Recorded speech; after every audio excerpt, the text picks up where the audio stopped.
which is presuppositional apologetics. Because what's the claim of presuppositional apologetics? Fundamentally, it's a revelational epistemology. So to follow the line here, it goes from sola scriptura, the principles that are there within sola scriptura that are just biblical principles in terms of God's revelation. That moves into apologetics and the philosophical claims about how do I know what I know? So how should I argue? Well, it's the voice of God. God's revelation is supreme. And that leads inevitably to the question of if you're dealing with issues of morality, if you're dealing with issues of justice and injustice, how shall I know? By what standard? And of course, I began to discover that in Bonson and of course in much of the Reformed tradition.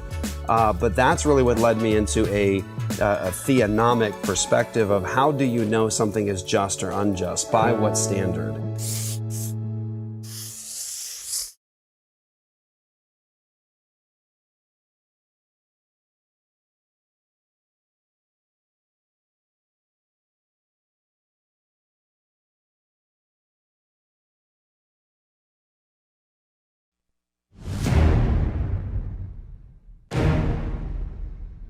I would say if the authorities didn't want us involved in the public square, they ought not to have crucified Jesus in the public square.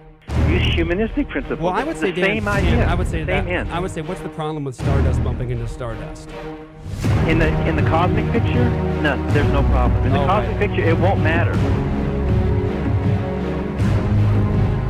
No, Mr. President, you are not protecting reproductive freedom. You are authorizing the destruction of freedom for 1 million little human beings every year.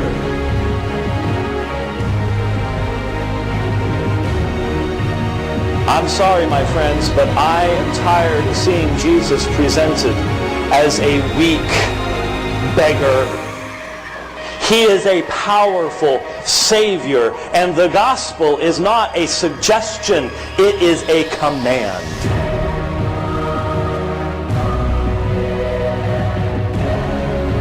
Reverend Moeller, don't you sympathize with that?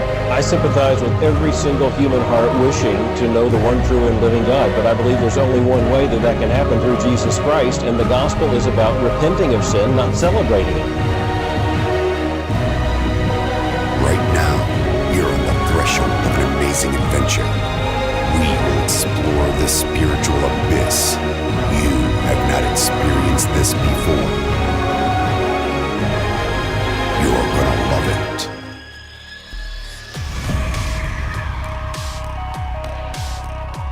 I do not cease to give thanks for you all, remembering you in my prayers, that the God of our Lord Jesus Christ, the Father of glory, may give you the spirit of wisdom and of revelation in the knowledge of him, having the eyes of your hearts enlightened, that you may know what is the hope to which he has called you, what are the riches of his glorious inheritance in the saints, and what is the immeasurable greatness of his power toward us who believe, according to the working of his great might, that he worked in Christ when he raised him from the dead and seated him at his right hand in the heavenly places, far above all rule and authority and power and dominion, and above every name that is named, not only in this age but also in the one to come.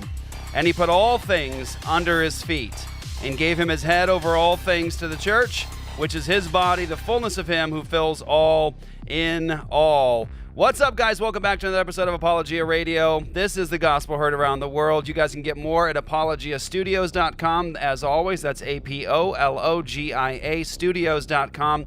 That's where you guys can go to get hundreds of radio shows, podcast episodes. You can get Apologia Radio. You can get Cultish. You can get Sheologians, Provoked. All that's there.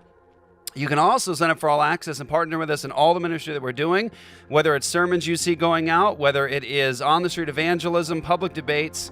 All of our ministry partners have helped us by partnering with us in ministry to make all that happen, so the world being transformed through the gospel, through Apologia Studios, is happening because people just like you sign up for All Access. And when you do, we give you some nifty gifties. Nifty! They're nifty gifties. We give you nifty gifties and sign up for All Access. And when you do, you get the TV show, you get the after show, you get Apologia Academy, and you get Ask Me Anything happening once a month live at apologiastudios.com. It's all happening there just for our All Access partners. You guys can ask questions, interact with us. It is a blessing to do that.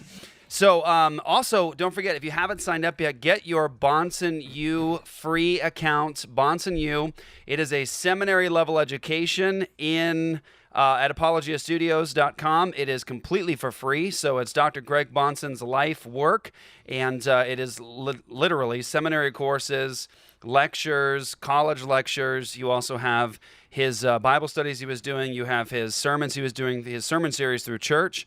It is absolutely amazing, and it is free at apologiastudios.com. Thank you once again to the Bonson family for giving that to us and trusting us with that. And so, yes, it's completely free, totally free. The Bonson family wanted to bless the world with it and have it be at no cost to you, which you've heard me say doesn't make a lot of sense, because you can go to seminaries today and not get anywhere near the education you'll get with Bonson U, and you'll put yourself into debt over there, and this is completely and totally for free. It's a gift. It's being given to the world because we believe that the Word of God changes things, changes everything. And we believe that if you get these solid teachings into your heart and your mind, God will use it to transform the world and bring glory to Christ. So that's why it's happening. I'm Jeff, they call me the Ninja. That's Luke the Bear. What up? And that's Joy the Girl. Hello. And we are here for another episode of Apologia Radio. Lots to talk about today. We're going to talk about movies, Dune. If you haven't seen it yet, we're going to talk about that. We're going to talk about Alec Baldwin and the shooting on the set, the very, very tragic shooting on the set in New Mexico for the movie Rust with Alec Baldwin. We're going to talk a bit about that.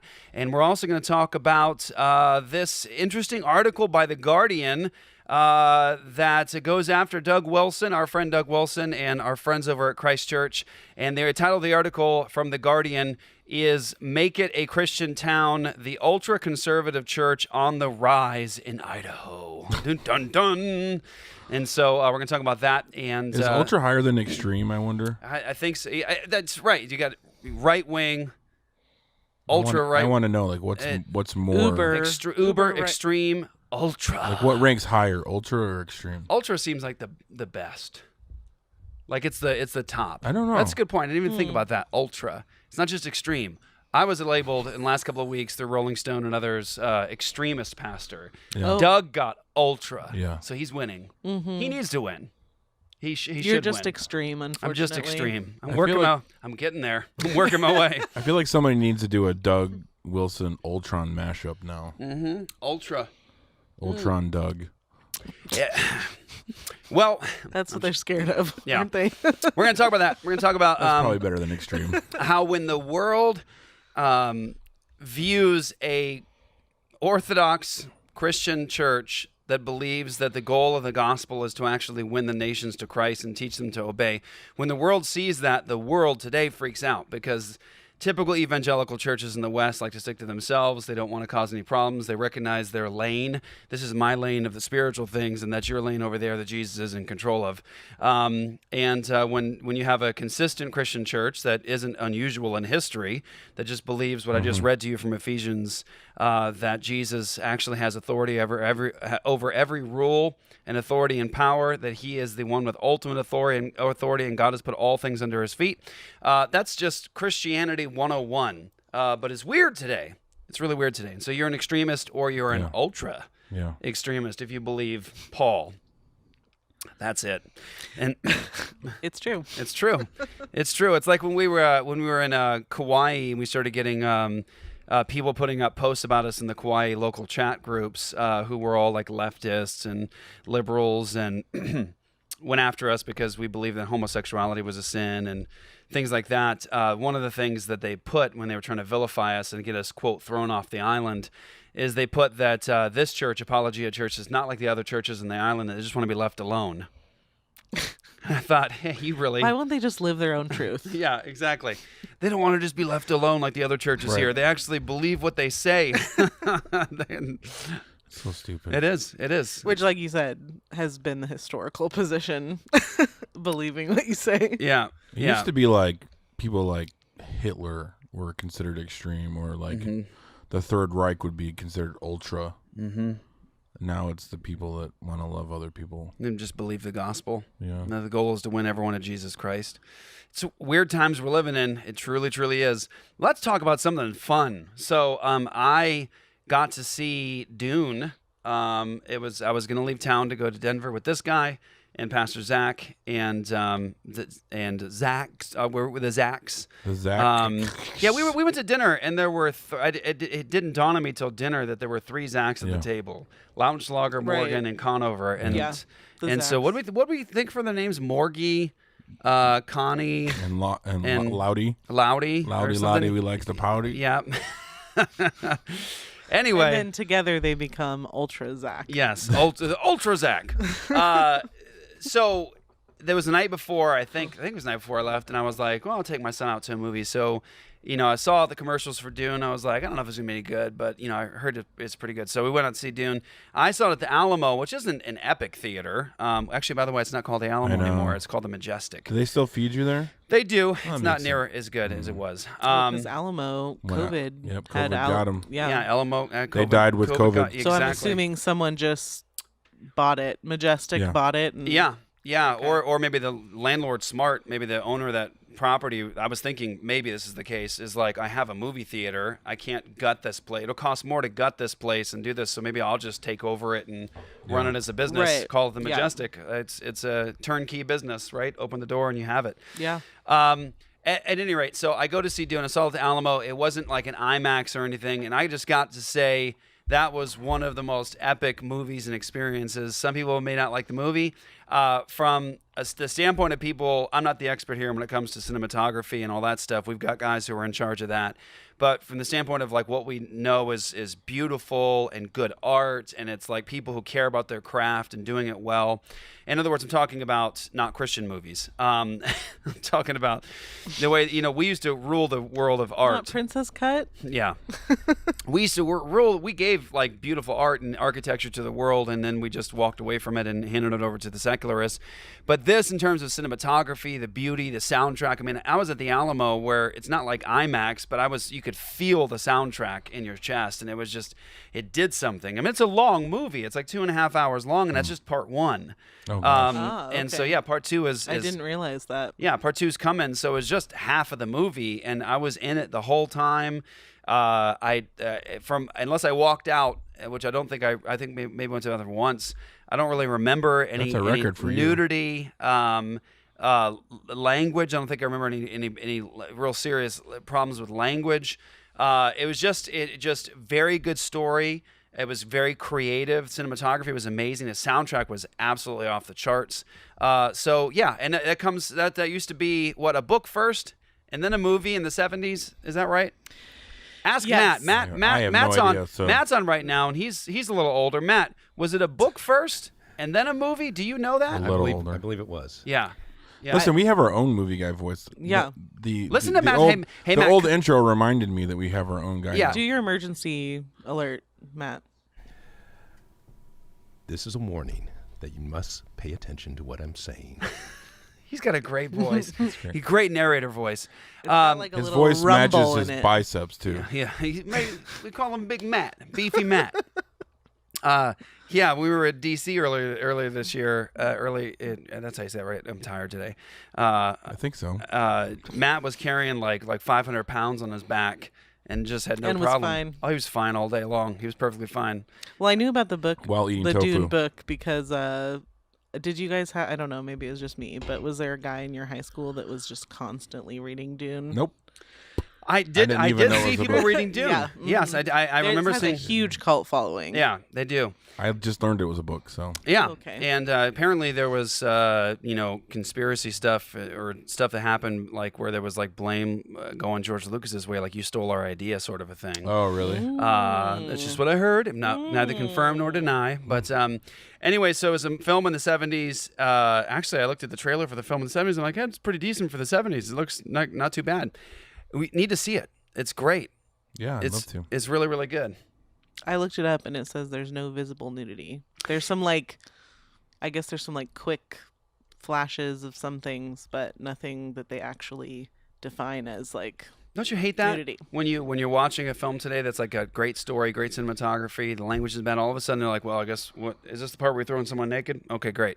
Right. And like you have to get assaulted with that. You're like, come on, why can't you just make a film with all this stuff? We don't have to have it. Is there a token gay character? No. All right. Not that I remember. Not at Kudos, all. No, dude. not at all. Good on you. Yeah, I just thought it was fantastic, and so that's just what I want to say. Do you guys want to say anything about any films in particular? No. Speaking of film, I think you were telling us a story of a movie that your That's parents. right. I knew there was something there. So yeah, I was 8 years old, and I remember this vividly. It's one of those memories that's like it feels like it was yesterday. You can remember every detail. We were living in Maine. That's called a flashbulb memory, by the way. Is it what's called? Mm-hmm. Well, thank you for that. I'll remember that. Try to remember that. So we were living. I remember it vividly because we had moved from Holland. My dad was in the Air Force. Isn't that weird? We went to Maine for a short period of time before we went to Japan. And Maine, I was living at Loring Air Force Base, northern Maine, which there is nothing, absolutely nothing out just there. Just a base. It's just potato fields and forest, and it is just, all I remember is that snow. I mean, so much snow that you had to like get up every couple hours at night and take turns shoveling your way out of your door and your driveway. Otherwise, your door you'd get snowed in. Right. Because you're at the northern tip. And the wintertime, I mean, snowfall there's a lot of it. So the place that we were, so many memories of this. The place we were was this sort of eerie, scary place. There's nothing. It's silence. It's just forest, snow, potato Everything fields. You just described sounds very eerie. It feels like something out of a horror. As a matter of fact, right. Gray. I'm sure it's very gray. Yes, the movie, exactly. Always cloud cover. The movie It. Right? Don't they film that in northern Maine? Yeah. All of Stephen King's books take place. And actually, we went to Stephen King's house. Cool. My dad was a huge Stephen King fan. He had all of his books. And so when we lived there, we went to Bangor, and he has a house in Bangor. His house looks like a haunted house, purposefully. Okay. Like he has these black gates and I think bats on his gates, and it looks like a gargoyles and something stuff. like out of a horror film. It's very depressing there, and I'm sure there's beautiful parts of Maine. If you guys live in Maine and you're like, Jeff, you don't even know, I'm sure there's great parts. But where I was, it's very depressing. Does a clown answer the door when you ring the door? It felt like that. So there's a rabid dog out front. It's scary. Actually, we ran into Stephen King at the movies. We were going to see Good Morning Vietnam. I remember that. And we went to the movie theater, and my dad sees Stephen King, a small town. That's pretty cool. At the theater going to see, and Stephen King sat right in front of me during Good Morning Vietnam, directly in front of me. But I had a horrible experience with Stephen King. Sorry, not trying to slander you here if you ever get to see Stephen King, if you're ever watching Apologia Radio. We go to the theater, my dad's like fangirling, and he's like, go get his autograph for me. I'm like 8. He's like, go get his autograph for me. And I was like, okay. And so I walk up to him like, hi, Mr. King. Can I have your autograph? My dad loves your books. And he goes, I don't do autographs, kid. And he turned around and walked away. Oh. And my dad was like, I hate you now. I'm never watching your movies again. Depending on when that was, I could imagine he used to do a lot of drugs, so I could imagine there was a period of his life where he was not the most pleasant person. He could have been having a bad moment. I don't hold it against him. At any rate, so this is my scary memories of Maine: depressing, dark, gray, snow, scary fields, potatoes. Stephen King kicking my butt. And then my parents were living on a military base. They have no friends and no family around. They're like, we want to go see a movie, and this is like this teeny tiny little movie theater on the military base. And there's nothing to it. It's just like one screen, and they're playing a movie my parents wanted to see. I don't know why, and it's called Hellraiser. And so all I remember is going into this theater, my parents saying, we have to bring you with us. We want to see this movie. Just sit still. And if the movie gets, too scary, just look away. That's like, yeah. And so I remember my sister's... In a movie theater where all your attention is specifically... Yeah. My sister's sitting next to me. And I remember that the entire time, everybody was staring at us. Like every adult in there, why did those in their right mind, was trying to give eyeballs to my parents. Like, no, we're judging you. No, and then looking at me like, oh, I'm sorry. And they're probably all military too. And all I remember is this. This was me through. They were all military. This is me through the whole movie Hellraiser. I remember 8 years old. This is me. I've frozen in fear and entering into you see the world as a kid and you're like, I'm climbing on trees and I'm running around outside and there's friends and flowers and things, and all of a sudden you're like, there's this whole other evil world. And I remember I probably didn't sleep for like 3 months after that. Because it was Hellraiser 1. Right. Well, and there are horror movies, and then there are horror movies that give you kind of an icky feeling. Hellraiser is one of those. Very much so. It's not only icky feeling, it's also, I think there was like graphic. Yes, it's very graphic. I've actually dark. never seen any of them. It's really. I don't recommend it. I don't recommend it for anyone. My parents wouldn't let me see it. Yeah, your parents loved you. Yeah. 8-year-old Jeff would tell you, don't go see the movie, Luke. No, that's. I feel like that's one of the things. Like, is that redeemable? No. Can you just like? No. Can you sort of like angel vid that, and you would have like a 30-second movie. It would just be like a moment of it'd just be the credits. Yeah, that's all there would be. Well, we need Christian filmmakers to make some good films, like intriguing Heaven films. Raiser. Even scary.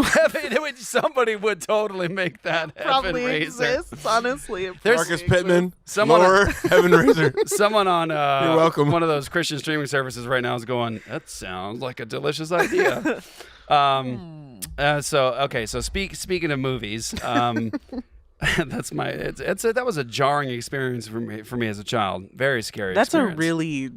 That's horrifying. That's not a kid movie. No. It's not even a good adult. It's not for adults. I don't know It's why horrible. somebody, to this day, I've thought, like, why didn't somebody at the door say to my parents, pardon me, but I'm not going to sell you this ticket right now. Right. This is not appropriate. Just no.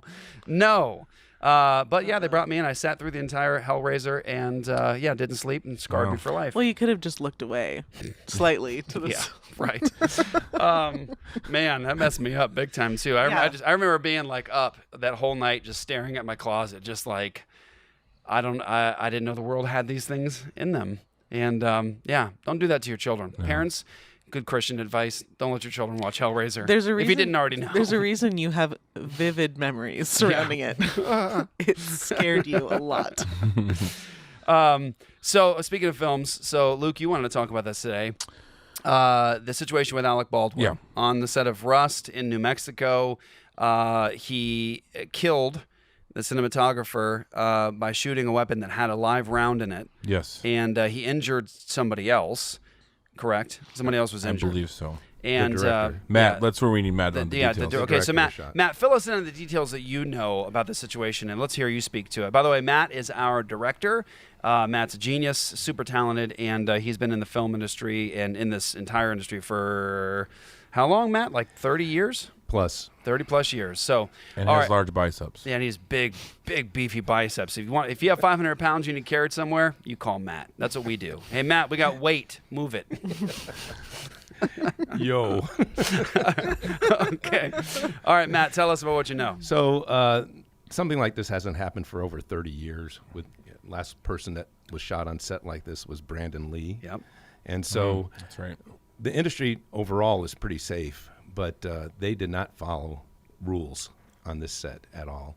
There's a hierarchy. You have the director, and then you have the AD, which is the assistant director. And that man is in charge, or woman is in charge of all the things, all the operations that are going on. He's like the lieutenant to the captain. Right. And so he's responsible for everything that really does happen. But then you have also a prop master who's in charge of all the props. Then you have the armorer who's underneath the prop master. And so all these people actually down the line are culpable for what happened, I believe. So there's no how there should be any live round on a movie set like that. Mm-hmm. And I think they found around 500 shell casings around the set and on the set of live rounds that were shot for target practice, basically. Oh, wow. So, yeah, I guess a lot of us don't know. You speak to this, Luke, because I was going to say that a lot of us don't know the facts about this, but go ahead. Yeah, so from what I understand, and Matt, if I'm wrong, something correct me, but basically someone gave him a gun. He thought it was loaded with a blank or was ready for... The AD said it was a cold gun, which means that in no way that should have hurt anybody. Yeah. And so I don't know if he was like pointing at the cinematographer, like actually filming, or if it was practice or whatever, but it had a live round and then he shot her, and she died, and just a horrible tragedy. And the reason I wanted to bring this up is just, it's obviously in the news a lot. And I think the thing that's been been hard for me to kind of witness is just the people that are like wanting to like burn Alec Baldwin to the ground over this, especially Christians, you know. And I thought it was a good opportunity to talk about the law of God and manslaughter and kind of, you know, what that should look like in the eyes of God and what should the punishment be and stuff like that. And obviously, it's under investigation right now, so we don't know all the facts, but yeah, I mean, I just saw a video you were just watching it where people literally were like like following Baldwin and his kids and like, you know, trying to get a statement from him, and you know, it's just awful, the people going after him for something that really shouldn't have been his fault and was a complete accident. Let's play that. So here is I guess apparently this is a video of Baldwin and his wife. Is that his wife? His girlfriend? I think so. He's got his kids in his She's car. quite a bit younger. It's his wife, yeah. And his kids are in the car. I guess he finally stopped and pulled the car over because he was being chased by the media. So he came out to give him an interview. And I think it was CNN, right? May have been. I think it was. Okay, so here's a clip of that. Let's go. I will. What do you want to know? All right, Ali, what's the current state of what's going on with the case? I'm not allowed to make any comments because it's an ongoing investigation. I've been ordered by the Sheriff's Department in Santa Fe. I can't answer any questions about the investigation. I can't. It's an active investigation in terms of a woman died. She was my friend. She was my friend. The day I arrived in Santa Fe to start shooting, I took her to dinner with Joel, the director. We were a very, very, you know, well-oiled crew shooting a film together, and then this horrible event happened. Now, I've been told multiple times, don't make any comments about the ongoing investigation, and I can't. That's it. And you met what with, what other questions do you have other than that? You met with I'm afraid I forget her name in a moment, but you met with her family in the day. Yes, her I name met is with her Helena. If you're spending this much time waiting for us, you should don't know know her her name. name? Her name is Helena. Helena Hutchins. I met with her husband Matthew and her son. Yeah, that's right. And how did that meeting go? I wouldn't know how to characterize it. They're mortified. You guys, you know what? No details. Do me a favor. I'm gonna answer the question. Well, I appreciate that he was probably very upset. The guy is overwhelmed. Why? I'm bothered by questions like that. I mean, I feel like why do you want to ask a question like that? What do you think the family's feeling? Oh, right now? they're full of joy. Yeah, well, they're fine. They're good. No, it's like it just seems this is just total harassment. You know, obviously, I'll tell you what I think of Alec Baldwin. I don't. There's a lot of problems I have with him personally and the things that he says and on his own. I think he's a brilliant actor. I think he's extraordinarily talented. And I think in this situation, I feel you. I've seen people mocking, making jokes about, I mean, even like the very day of the shooting where she died, you saw people coming out immediately with memes like mocking the situation. It was like definitely too soon. It's a human being that was killed here. Nothing is funny about that. And people just took, I don't like Alec Baldwin's politics, so I'm going to go ahead and, you know, make light of his plight. And I think that is a deplorable way to behave in a situation like this. My own thinking in this case is anybody who owns a firearm and uses firearms is generally very, very cautious, careful, aware of what's going on with your weapon. I've got a weapon in my bag right now. I can tell you everything about it. I can tell you how many rounds are in that. I can tell you when those were placed in there. I'd put fresh rounds in there. I can tell you exactly when I can tell you what kind of rounds are in there. A special kind of hollow point bullet for self-defense. Everything about it. And I can tell you whether something's in the chamber right now or not, because I'm super careful with it at all times. I know at all times whether I have something in the chamber or whether I don't. I'm always aware of what's going on with my weapons. We just had a leadership retreat, and we took a bunch of our guys out to the desert and children out to the desert to go target practice and shooting. And even in a situation like that, you're among friends and you're with kids and you guys are there to have a good time, but there's someone always designated to run that line where there's going to be shooting. There are calls to ceasefire, that the zone is hot at the moment, that live rounds are going to be coming from here. There's always time and space between, like getting someone to the line. There's just always an awareness of your surroundings and space, and there's always instruction given. There's always a checking of your magazine, like, how much do I have in there? Is there something in the chamber right now? You're just constantly aware. And so what I think would have benefited someone like Alec Baldwin, who is so opposed to like gun rights and those sorts of things, he's all about gun control. What would have helped him would have been to actually lived in this world where people are responsible with weapons, because then they wouldn't be in a place like he is, because there could be extra safety. I'll put it this way. Okay, here's what I'm getting at. If it were, I think I can speak confidently, if it were Luke or me or any other responsible gun owner who was on a set with a gun, and I knew that the barrel of that gun was going to be pointed at another human being, you better believe that responsible gun owners would have pulled out the magazine or checked the chamber, seen what was inside their gun, checked the ammunition, because you are always aware. Like, what's the rule about a weapon?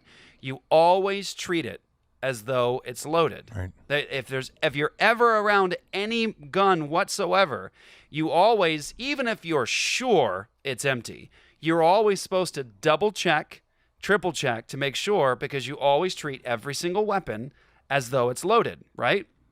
Accidents will happen at times because somebody picks up a weapon that they assume doesn't have a live round in it, right? They think, I'm pretty confident this thing is safe, it's good to go.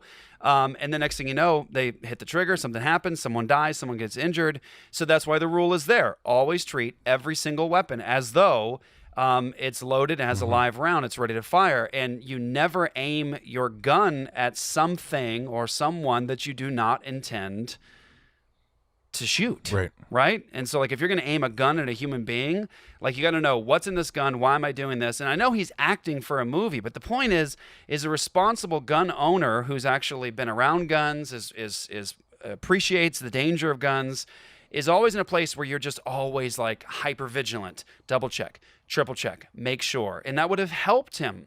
I'm actually not saying that there's guilt, because you can't look, everyone's trying to say guilt for Baldwin. Look, he's an actor in a movie, and somebody who's supposed to be responsible for the gun handed him the gun, right? Or however it took place, his assumption is this is not real, right? I'm acting. It's a film. And he was told it was a cold gun. He was told it was a cold gun. So the point is like, when you talk about biblical law, because that's what Luke was talking about, biblical law has to do with culpability, right? Either I can prove that you meant to do it, right? That's just straight up murder, cold-blooded. I planned it. I'm going to kill you, and I meant to do it.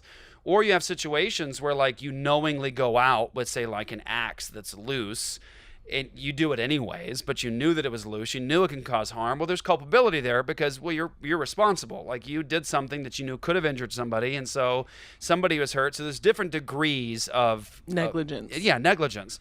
But in a situation like this, if it's true that he was told it's a cold gun, he's an actor on a set, and someone hands it to him who's like a prop master or the AD or whatever and says, yeah, you're good to go with this, and then he fires it or something happens and someone gets hurt, that you can't say there's culpability on Alec Baldwin's part. Now, from a biblical perspective, you can't say, well, he's responsible, he did something. I think Matt's right. You can go down the line. You can say to somebody who's down the line here, why'd you put a live round in a gun on a movie set that was going to be aimed towards other human beings? Right. Yeah, I think there's definitely culpability there with the person who's hanging out with live rounds on a movie set. What are you doing? Yeah, I think the flying axe head is a perfect example of, it'd be like if someone knew the axe head was loose but gave it to him and said, oh, it's fine, go ahead and use it. You're good to go. Yeah, and then you just, these are professionals, like he said, just there, like this is a crew he works with. They're, I think you said a well-oiled crew or something like that. Like, you just trust them, you assume that everything's good to go, and you just do your job. And then, Well, especially someone that has been in the industry as long as, I don't know how many like prop guns he's fired in his career, but he's had a long career, Probably so I'm assuming it's been quite a few. Yeah. And it never happened before, so he probably just... There's an implicit trust he had with the person who's in charge of that gun. Yeah. And also, like, the assumption is nobody's going to have a live round around this.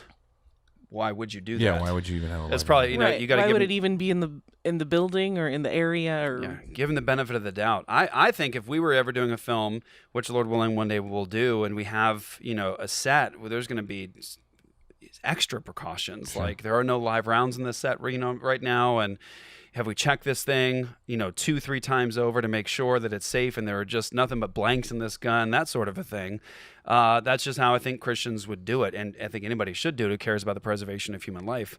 And so I think, in my mind, all you can do at this point is sort of like look at it from a bird's eye view and say, what could have been done better? The investigation has to happen to see if someone is truly culpable and did something stupid. But in terms of like someone like Alec Baldwin, who's so outspoken about all his leftist stuff, it's like, well, that ended up hurting you here. I'm not saying it's your fault. I'm saying that you would have really benefited from some solid Christian worldview stuff concerning weapons that you're handling. And if you have these things in your house at all times and you're used to firing them, like you treat them always like they're the most dangerous thing. It's actually, this is really cool. So I know that your house in your house is definitely going to be like this, but I think in our community, from the moment my children were super, super small, I was always making them aware of the weapon in the house and how dangerous it was and how you don't touch it and you treat it as though it's going to kill somebody and you never aim this at somebody. And so like I was teaching Sage, my oldest, and then Stellar, my almost youngest, I was teaching them trigger discipline at like 3 and 4 years old. Trigger discipline. My husband just was talking to our 2-year-old. Yeah. Because he just had the gun on his hip. It wasn't a whole lesson. He didn't give her a whole lesson. Right. He just said, that's a gun. Like, you don't touch it. You know? And trigger discipline, exactly. And, teaching your boys, your girls, you keep your finger off of that trigger at all times, always. You put your finger on the trigger when you intend to defend yourself only. Mm-hmm. When you're intending to put a bullet or a round through the chamber and you want something to happen, that's when your finger touches the trigger. Other than that, you walk around with your finger off the trigger. So if you ever see my sons handling a weapon, you'll see the first thing they do is their finger comes out and they're staying away from the trigger at all times. They're checking to make sure that there's no live round in the chamber, all of that. My kids grew up with that. They're very comfortable and confident around weapons because they were trained very early on. This is a deadly weapon. You can make no mistakes with this thing. And so they're always aware of like, is that a loaded gun? Keep your hand off the trigger. Keep the barrel away from any other human being, that sort of a thing. My children were raised around that. Mm-hmm. And I think that would have benefited someone like Alec Baldwin. Yeah, for sure. In a situation like this. Yeah. So. Yeah. Yeah, he would have been like the last line of defense. Not that he was well, that's the point required or expect, but it would have been naturally he would have checked. Right. But he didn't because he's not a responsible gun owner. And as far as I know, maybe not even a gun owner at all. So, yeah, it just would have... there's that extra like step his of perspective safeguard. And how he handled. But, yeah, it's not his fault. It is really a shame. Yeah, it's very sad. And here's the thing. I think that the final thing I would want to say to this, and I know we're all in agreement on this, you can despise the worldview of a person, right? Mm-hmm. You can hate what they say, what they teach. You can think that what comes out of their mouth is entirely destructive. But that person, if they're a human being, that's not a beast. It's not an animal. So you can't treat them like one. Right. It's still a person who's made in God's image. And there are moments in life where violence against another human being is a necessary thing. And that, what I mean by that is, let's say because people have a hard time thinking in categories. That's why I have to say this category. When I say you have to treat a person as much as you despise what they believe, you have to treat them not like a beast, but as an image bearer of God. You have to show respect and love and concern. You have to uphold their dignity at all times. You have to make that attempt at all times. Now, I recognize that there are categories of life where violence against another human being is actually the necessary, appropriate, loving, godly, just thing to do. For example, if a guy comes into a movie theater in an active shooting situation to murder people in a movie theater, in that case, I don't have to respect his dignity. Mm-hmm. I have to kill him. Right? I have to do violence against this person to save everybody else, including myself. So there is a category where I got to put the guy down like a beast because he's acting like a beast, right? So there are categories of life like that. In a situation like this, as much as you might despise Alec Baldwin's worldview, as I do, you still have to uphold his dignity as an image bearer of God. You got to show respect to the guy, like love the guy, show some compassion for the fact that, you know, what you know right now is that he accidentally shot somebody he cared about and they're dead now. That's a person who was married that had a child. They're dead. So uphold his dignity, love him, respect him, like send him condolences, like, because that's what you know. What you know right now is it's an accidental shooting. And so I think the loving Christ-like thing that we'll do to care for his soul and maybe even bring light into his life, let him see the light of God, is to actually say, hey, I'm really sorry that happened to you. I care for you. I'm praying for you. I'm so sorry that you're going through this. That would be the right thing to do, not memes that are mocking the man's plight. Yeah. I mean, it could have been like, it could have happened to Biden or some other horrible leftist, and I would be saying the same thing. Like, yeah. But yeah, it could have, it could have happened to anyone on any set with a gun where like we said, we don't know what happened. So if something happened with the crew, or maybe someone just thought they did something they didn't, like, it could have potentially been someone you liked. Yeah, exactly. Which is why you don't base your that favorite off actor. of someone you right, did. Exactly. It's not about who you like, and that's just the court of public opinion. Well, I think what, Joy, you're getting at is equal weights and measures. Exactly. Right? So for Christians, we're not supposed to show partiality. Partiality is a very serious sin to God. You have equal weights and measures at all time. You treat everybody equally. And so in a situation like this, it's your least favorite guy because of his politics or because of his worldview. But you got to consider, like, what if it happened to my favorite guy? Right? How would I be treating him? Well, don't show partiality. You have to treat image bearers of God without partiality, equal weights and measures. Yep. And so I don't think we would be mocking the situation if it was, are there any famous conservative? Kirk Cameron, right? Would you be mocking Kirk Cameron? Stephen Baldwin. Stephen Baldwin, his brother. Yeah. That's right. I don't think we would. And so let's just consider that. So next, moving on now to No Quarter November. I love this month. I will say that yesterday was November 1st. I know, I kept checking. And this, by the way, is pre-recorded for everyone's watching live right now. It's pre-recorded. Sorry, I'm somewhere else right now in the world. So that was sort of an inception moment. So I was refreshing Canon's YouTube page and their Facebook page all day yesterday. I must have done it at least 50 times because I was so looking forward to, and so was my family, by the way. I showed my kids, I showed them like the last couple of years. I'm like, look how every year he's going up a step from the couch to the field to, his truck driving around. My kids loved it. And so we finally got the No Quarter November Set Fire to Something video. I'm going to go ahead and play it. It's only 3 minutes long, but I think you guys will really enjoy it, and point you to Doug's stuff when he does his No Quarter November at Blog and Mayblog is where it's at. And then we're going to talk about the Guardian's recent attempt at a hit piece. He's getting a lot of these lately.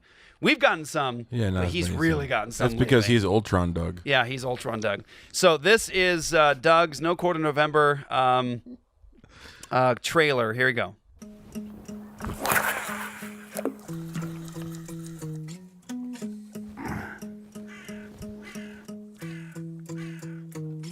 Welcome to No Quarter November. My name is Douglas Wilson. I'm glad you decided to join us. Now, some people want to know, what is it about November that makes us want to burn things? What's with that?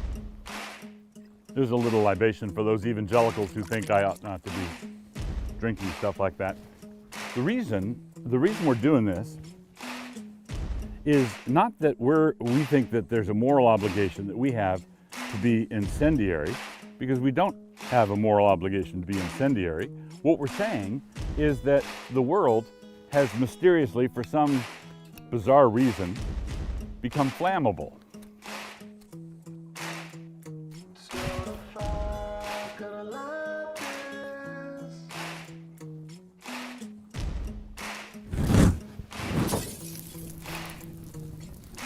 So, the world is flammable. Everything catches fire these days. All you have to do is say something like white babies, or something like men shouldn't have sex with unstable women. Things that would have gone past without comment in a saner time. But we don't live in a sane time. We're not incendiary people here at Canon Press. We are ordinary people, normal people, in a flammable time. And that explains why things burn in November. The basic point of No Quarter November on my blog is that normally, 11 months out of the year, when I say outrageous things or things that I know that people will take as outrageous, I make a point of qualifying it. I call it, it's not always in the second paragraph, but I call it the second paragraph rule, where I say, now, when I say this, I'm not saying this and that and the other thing. I qualify, and I qualify, and I qualify. And nobody pays the slightest bit of attention to my qualifications. And so I decided a few years ago that let's see what happens when I don't qualify anything. If I just speak the truth, what happens then? Well, check in No Quarter November, and you'll see what happens then. My exhortation to all of you is that if it seems like everything's gone nuts, if it seems like the world's on fire, just keep doing what you're supposed to be doing. Just stay with whatever your plans were. Keep doing what you ought to be doing. Stay at your post. Ignore the world.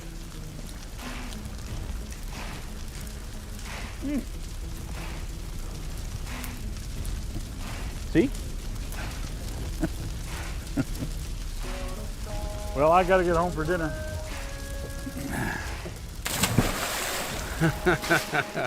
Burn your boats. He did it. I'm like, how's he gonna do it? What's he gonna do to top the other years? And he every year he does it. I think eventually he's gonna have to set fire to a city or something. I don't know. Next is a city. Yeah, for real. And speaking of setting fires to a city, that's right. That's kind of what apparently what everyone thinks he's doing. So I'm going to show you this article, everybody. This is from The Guardian. It's about Doug and Christchurch, our friends in Moscow, Idaho. By the way, if you haven't seen it yet, post it on our YouTube channel. By this point is going to be our discussion with Cross Politic guys. We got Chocolate Knox on there. We got Gabe the Waterboy and Pastor Toby. And it's on our YouTube channel, and it's our discussion with them about abolitionism, abolishing abortion in the states. And so we love those guys. Mm-hmm. And they are Presbyterians. We're Reformed Baptists, but we share the same Orthodox biblical perspective on all the essentials of the faith. We disagree with them over some minor issues, and we're unified, we're Reformed, we're Calvinists, and we're also, in our perspective of the future, post-millennial. We believe that Christ is ruling and reigning now, putting all of his enemies under his feet, and the last enemy to be destroyed and defeated will be death. So it's all enemies and then death. That's 1 Corinthians chapter 15. And so that's our perspective. And by the way, that was the dominant eschatological perspective in this country before the 19th century. Postmillennialism was all the rave, let's put it that way. And so anyway, in other words, I'm setting this up to say this. Doug's position and our position, and many Christians like us, isn't an anomaly in history. It's kind of the theme. Christians believing that Christ has all authority, and that the goal of the gospel is to actually win the nations to Christ. That's Matthew 28, 18 through 20. By the way, for all of you leftist journalists who are writing articles, you would do well to read passages like Matthew 28 and Ephesians, like we just read, but that Jesus has all authority over everything. His authority is absolute. There is nowhere where he does not have authority. So, in other words, in history, Christians believed in a thing called Christendom.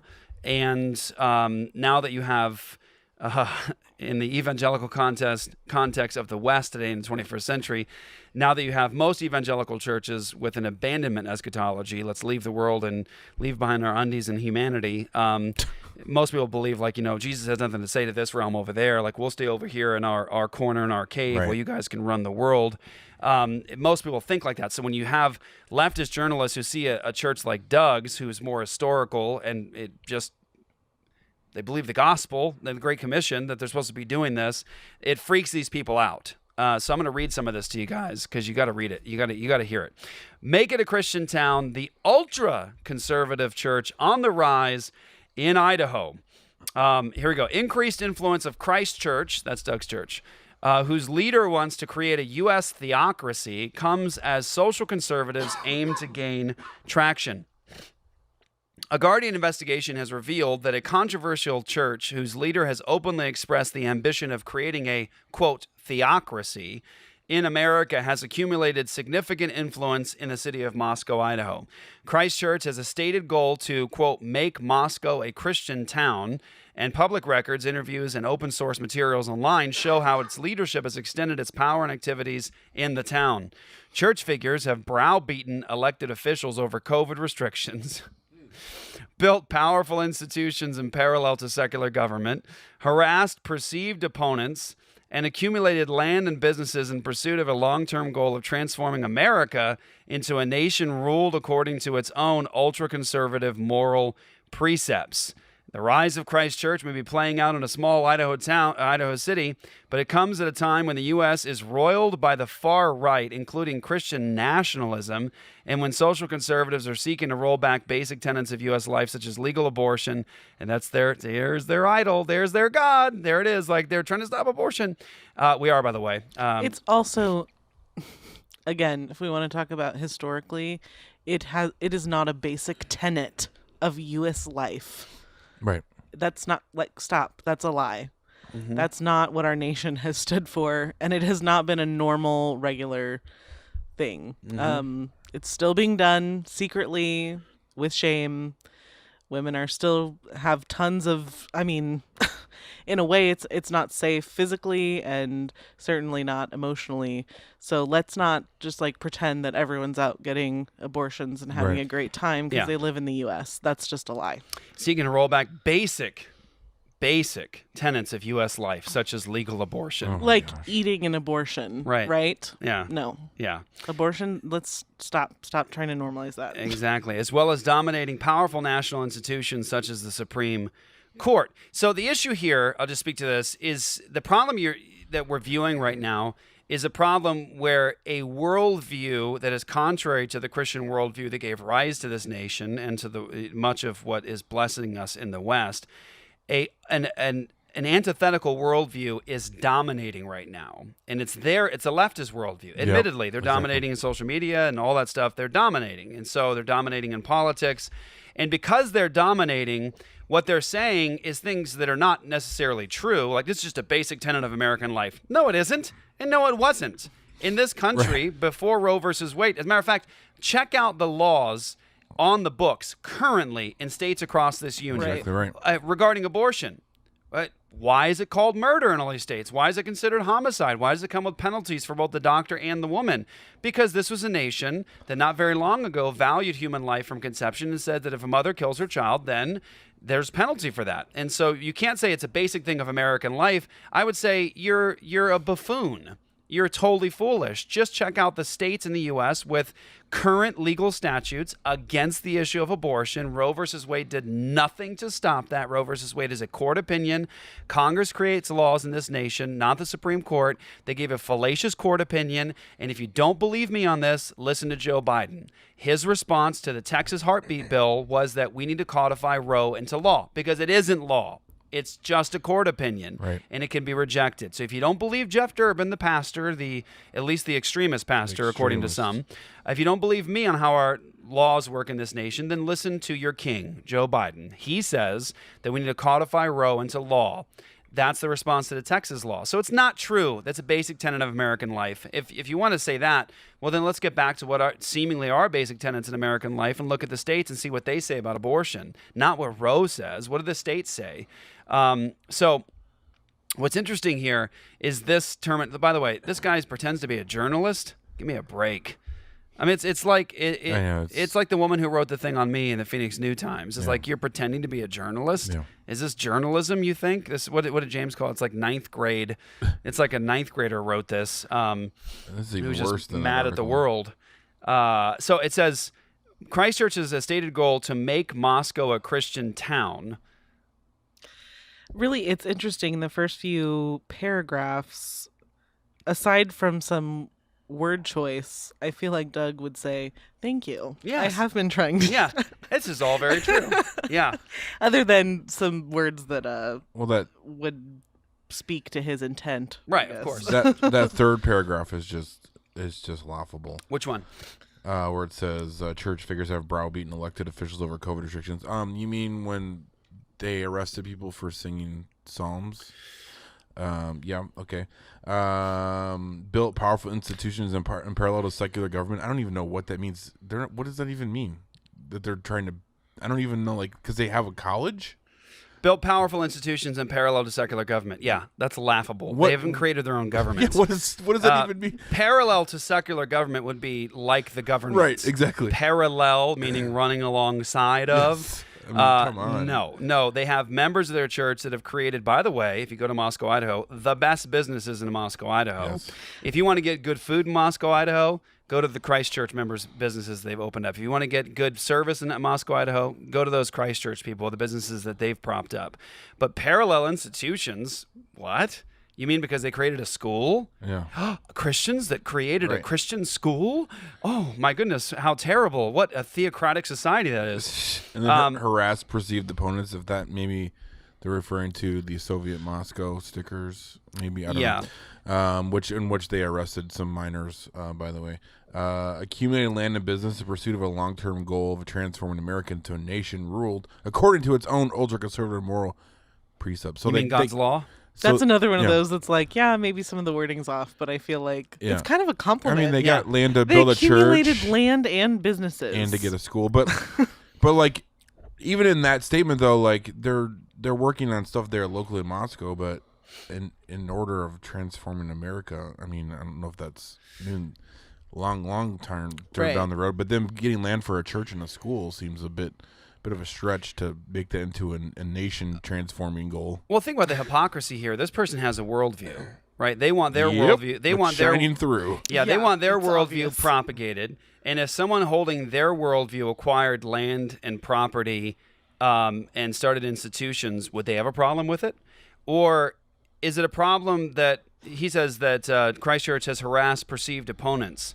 Is this considered harassment of a perceived opponent? Right. I mean, publishing an article. What do you mean by harass? Attempting to vilify somebody. So if somebody speaks out against injustice or tyranny or something that's opposed to their worldview, is that called harassment? Like, are you guilty of harassment right now? The hypocrisy here is just bleeding through the screen. Absolutely. But when it says, this is what I wanted to get at, when it says Christchurch has a stated goal to make Moscow a Christian town, I would say, oh, you mean like Jesus commanded? What you're arguing with is just straight up, foolproof Christianity. Matthew 28:18-20. All authority in heaven and on earth has been given to me. Therefore go, make disciples of all the nations, baptizing them in the name of the Father and of the Son and the Holy Spirit, and teaching them to observe all that I have commanded you. That's the goal of the Great Commission. Right. Are you really chastising a Christian because they believe it? I mean, that's it. Sounds like it. These people actually believe what Jesus said. They're trying to actually do it. How dare they do that? I mean, in a way, it's the church's fault. Yeah. Because, I mean, obviously, we've just failed in our teaching of history and theology and the Bible. Mm-hmm. Because, I mean, people just think that Christianity is sort of what the cultural Christianity is now, which is just like big, beautiful campuses with churches that help people, but you go on Sunday and you follow your pastor on Twitter, and that's kind of it. Yeah. So it says here that further down the article, but they also say that the church is increasingly drawing people to the area who are attracted to the idea of Northern Idaho as a conservative redoubt against American modernity, and by the church's Reconstructionist, quote, position, which holds that the world will need to be governed according to their interpretation of biblical morality before Christ returns to earth. What you're really aiming at is postmillennialism. Reconstructionist as a group is in that vein of thinking historically, but if you did your homework, you would actually see that Doug has numerous times said that he does not consider himself a Christian Reconstructionist. I know. It's hilarious. If you did your homework, and like, let's just say this: what if we're fair to you? What if we're fair and we say at least listen to maybe the last 45 days of what Doug's put out to see like where he's at currently, and you would actually run smack face first into a recent episode where he talked about this very issue of Reconstructionism and everything else. And he says he's not a card-carrying Reconstructionist, and he doesn't want to be associated with that as a group. He holds to the historic perspective of postmillennialism and the reign of Christ, the rule of Christ, and having all authority over all things. And yes, that Jesus is going to actually accomplish the Great Commission, which is what is being dissed in this. These people actually think that they're going to evangelize Moscow and that it's going to be Christian and that America is going to be Christian one day. It's like, hey guys, like, do your homework. That's Christianity 101 from the beginning. We're going to win the world to Christ through the proclamation of the gospel. Yes, yes, and amen. We're trying to make the entire world followers of Christ. Yeah. Wow. Like that's the Christian mission. We want everyone to know Jesus, the entire world. And here's the question that has to be asked, okay? So if the entire world is Christian, if an entire city like Moscow, Idaho, becomes Christian, right? What law will they obey? Is it just going to be autonomous? Right. Less self-law? Like we're just going to invent it as we go? Do you think a town that's submitted to Christ as Lord and Savior, when they're trying to figure out what's just in their town, how they should live, how they should live in a way that's loving to God and neighbor, do you think when they're there, they're just going to create law sort of, willy-nilly? Like, what do you think we should do? I don't know. What do you think we should do? I think most people will say, there's this book. And in this revelation from God, these are the words of God, he's actually addressed these things. He's given his law word on it. And so don't you think that Christians who believe in the Great Commission will actually attempt to do what Jesus says to do at the end of the Great Commission, where he says, teach them to observe all that I have commanded you? I mean, how crazy is that? The Christians are trying to win the world to Jesus and to teach them to obey Jesus. Yeah, admittedly, that's called a theocracy. And it's not a dirty word because the publisher of The Guardian also believes in a theocracy. A theocracy is a foregone conclusion. It's inevitable. You're always going to have the God of your system ruling over that system, and you're always going to have that God being the determiner of what is right and moral and just and true and lovely. So the publisher of this article in The Guardian, he's also into theocracy. He just wants it to be a secular theocracy where the God is Demas, the people, they determine what is right and wrong and just, or it's just, the king, maybe it's Biden, whatever he says, that's the law. That's a theocracy too. So you have two options here, autonomy or theonomy, right? Where you get theocracy from, like the rule of God, God's law. And so theos nomos, two Greek words, is God's law, or autos nomos, which is self-law. So you've got those two options. It's either self-law or it's God's law. And lo and behold, surprising as it may be, Christians actually believe God's law is what's supposed to be the standard, not self-law. So Doug Wilson isn't an anomaly. He's not a strange happening in this world, like who could believe it?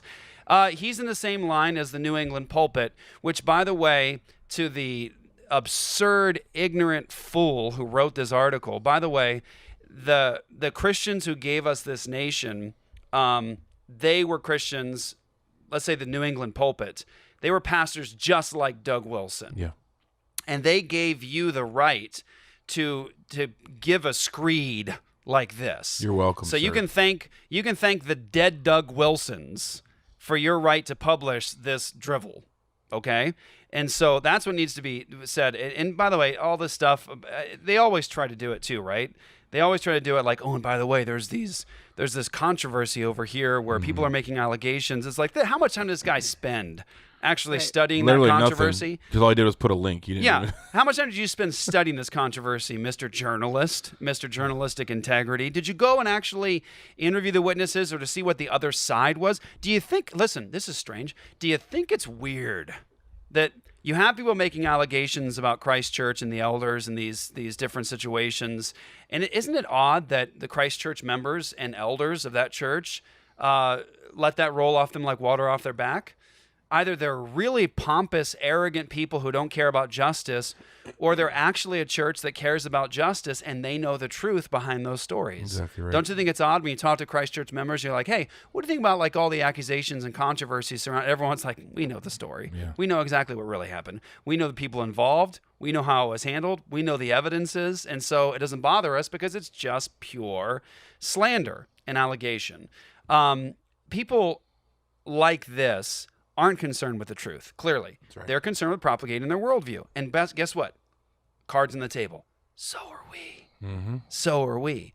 But it comes down to a question of whose worldview is actually consistent. And you see, here's the difference. In this guy's worldview, he can lie, he can attempt to vilify, he can slander, he can try to lob bombs, right? And it won't matter if he's lying or he's unjust in any way, because he doesn't have a worldview that demands of him that he is honest and just and careful. He doesn't have a worldview that can make sense of that. The difference is, from our perspective, yeah, we're trying to propagate our worldview, win the world to Christ, and have God's law be the standard. But in our worldview, it actually says that on our way to do that, we're not allowed to lie. Yep. We're not allowed to abuse others. We're not allowed to slander others. We're not allowed to gossip. So in our worldview, we actually have some built-in protections as we are trying to spread our gospel and worldview that actually can condemn even us. This guy's worldview is just suspended in midair. It's hung upon nothing. He has no balance. He has no concern for justice, no concern for truth. All it is a guy who's now revolting against a faithful Christian church trying to win the world to Christ. So in this case, this guy is the one who should be vilified, right? For your behavior and for your attempt to make a church like this look like something weird. It's just a Christian church. It's a Christian church in line with the historical tradition of Christian churches who believed exactly the same thing. And what's the problem? We live in evangelicalism today where Christians are happy to stay in their caves and do Bible studies in their basements and wait for the rapture and leave behind their humanity so they can get to the higher spiritual existence up there, rather than getting down to the basic work in life of the gospel call, and that's win the world to Jesus Christ. Suffer hard, get vilified, get slandered, get hurt for the cause of the gospel. Win the world to Jesus Christ. One of the things, and I'll shut up here, that we love about Moscow, I've been there many times, is when you go to Moscow, the Christian community from Christchurch in some ways makes you feel like you've stepped into like Mayberry or something. You know, there's this graciousness and love and kindness and love for God and love for each other. And you walk into a restaurant owned by a Christchurch member and you can see the theology impacting the work. Right. Like whatever you do in word or in deed, do to the glory of God. How come some of the best restaurants... A basic tenet of United States life. How come some of the best restaurants there are... How come they're so great? How come even the secularists want to go to these restaurants because they have better food, they've got better drinks, they've got better everything, better service? Why? Because they're doing what they're doing to the glory of God. And so like there's elements to it where like you walk away from Moscow visiting, you're kind of refreshed. You're like, this is what we're supposed to be doing as Christians. Yeah, exactly. We're supposed to be bringing the light of Christ into every area of life, even down to the root beer. They have the best root beer at Taft. They do. Jeff loves root beer. I do love root beer. He knows and root beer. Taft has got some good root beer. I'll tell you what. Like, you know what I'm saying? Like, do what you do to the Lord. It's always so encouraging and inspiring. And let me just say, I know Doug. I know the pastors at Christ Church. I know this church. It is a solid church. They're wrong on baptism. But I love them, and I'm ready to fight in the hole with them any day. Because I'll take Doug and his faithfulness over the typical modern evangelifish church that does nothing to serve Christ in the world that has any ultimate meaning or value. It's self-serving. It's all about me. It's all about the worship experience that I have. It's all about the programs in the church, but it's not about getting your hands dirty and cut and calloused and hurt as you get out there into the world preaching the gospel. We need more Christ churches all over the world. And I would say this, if there's anything that we're failing in at Apologia Church, is we've got a global ministry impacting the entire world. I got people sitting watching right now in the studio who are from Puerto Rico, and they are going to preach the gospel at abortion mills and saving babies and all that. And if there's anything we need to do better is we need to get more in line with what Doug is doing and try and win our local... Yeah. So let me go ahead and just say it for the record. Yeah, I want to win Phoenix. We want Phoenix to come to Jesus and to obey God's law. We'd love for Phoenix, the city of Phoenix, and the state of Arizona to be a Christian theocracy. Oh, I'm feeding them. I'm going to give it to them. You're in trouble. Because that's exactly... Now you're ultra. It's exactly the goal. You just got there. Ultra. You I just saw you level up. Yep. Okay, I'll shut up now. Isaac, you need to throw in a little sound effect there. No, I agree, and I love these guys, and I'm sure that today they saw that and they're partying because that's how they do. Oh, yeah. They party. They're like laughing it and let's go celebrate. Yeah, their response to this was most assuredly to laugh and then go and right to Tapped. Go and have a beer together nice or a root root beer. beer or something. Yeah, that was their goal. Yeah. So.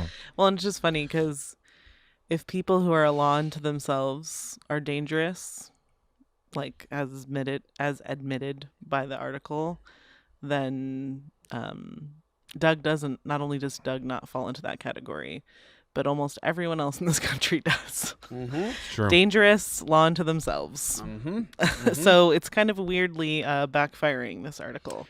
I did also think it was funny coming from, I don't know what the writer... it's funny because I actually think his last name's Wilson. Jason Wilson. It is, yes. And I don't know his personal beliefs, but He's I did probably think... a disgruntled cousin. I did think it was funny that, apparently an insider spoke on the condition of anonymity, said, which again, so we don't know who that person is at all, but anyway, said that all members tithe 10% of their household income, and wealthier members are expected to make an even larger contribution. What? Wealthier people being forced to...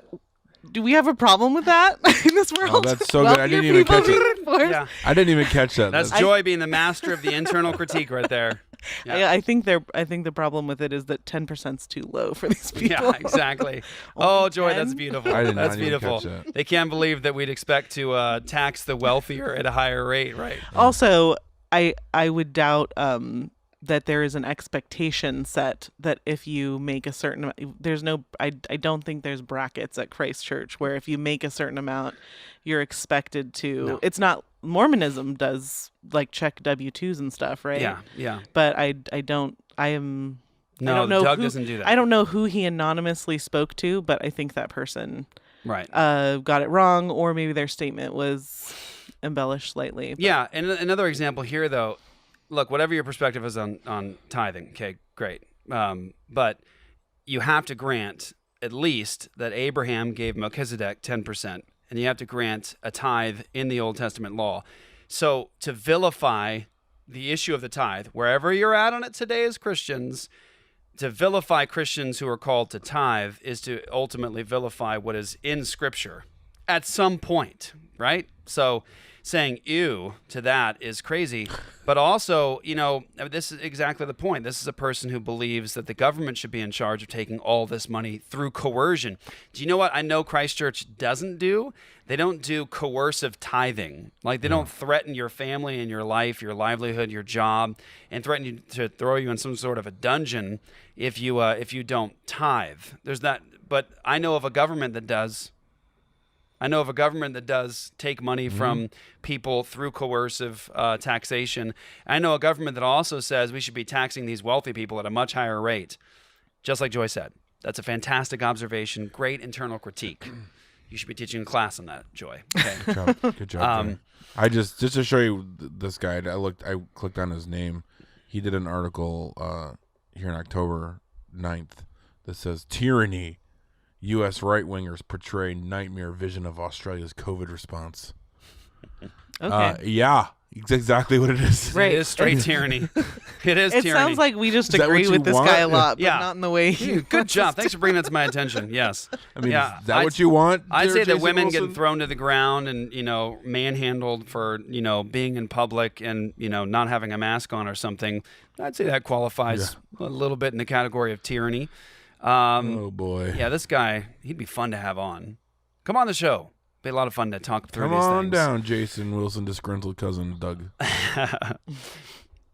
So here we go. So now let's point everybody to End Abortion Now. EndAbortionNow.com is where you guys can go to get your church equipped. You can get your church trained. You can get your church ready to go out to the abortion facilities to save children's lives there, to preach the gospel, to offer help and hope.